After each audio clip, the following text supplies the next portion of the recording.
这是修车还是破案？今天讲个混动车的诡异故障，麻烦分享给你或者身边的新能源车主。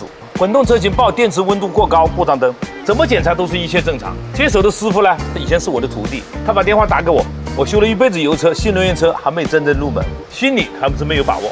我反复地问车主，故障灯亮之前你做过什么？包括你车子上多了或者少了什么东西？经过反复引导，车主说前几天我加了脚垫。注意啊，很多混动车型在座椅下方设计了电池散热孔，如果这个散热孔被遮挡了，电池很容易出现温度过高。而做脚垫的厂家很多都是小作坊，他们很难考虑到这么周到的，大多数脚垫没有在这个位置上预留散热孔。